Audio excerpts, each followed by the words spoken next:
గోవింద్ రెడ్డి గారు సార్ నమస్కారం. Deputy mayor గారు నమస్తే మేడం. సార్ నమస్కారం. విశాఖపట్నంలో మీ ఇంటికి వస్తే మాకు రిటర్న్ గిఫ్ట్ ఏమిస్తారు?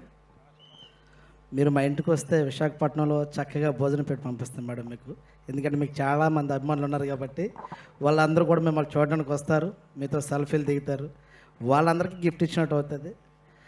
ఇంకా చెప్పాలంటే విశాఖపట్నం విషయానికి వస్తే మేమంతా కూడా పుట్టి పెరిగినటువంటి ప్రాంతం విశాఖపట్నం.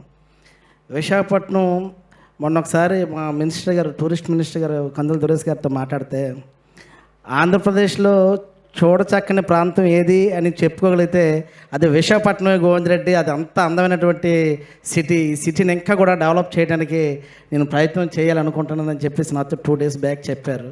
నాకు చాలా ఆనందం. ఎందుకంటే ఆంధ్రప్రదేశ్ మొత్తంలో కూడా చూడాలనుకున్నటువంటి ప్రాంతం విశాఖపట్నం. అంటే ఇక్కడ పుట్టి పెరిగినటువంటి వ్యక్తిగా నాకు చాలా ఆనందంగా ఉంటుంది అనేసి ఇక్కడ ఉన్నటువంటి అందరికి కూడా చెప్తా ఉన్నాను.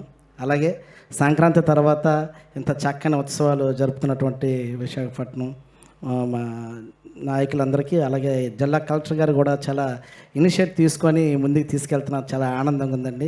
ఈ యొక్క కార్యక్రమాన్ని విశాఖ జిల్లా ప్రజలందరూ కూడా విశాఖ ఉత్సవం ఎప్పుడు వస్తుందని చెప్పేసి ఇక్కడికి వచ్చినటువంటి వాళ్ళు 2-3% అయితే ఇంట్లో కూర్చొని టీవీలో చూడాలనుకున్నటువంటి వాళ్ళు చాలామంది ఎదురు చూస్తూ ఉన్నారు. వాళ్ళందరి కోసం ఆ కార్యక్రమాన్ని ప్రారంభించాలని చెప్పేసి కోరుకుంటూ నాకు ఈ అవకాశం ఇచ్చినందుకు ధన్యవాదాలు తెలియజేస్తున్నాను. Thank you sir. Thank you.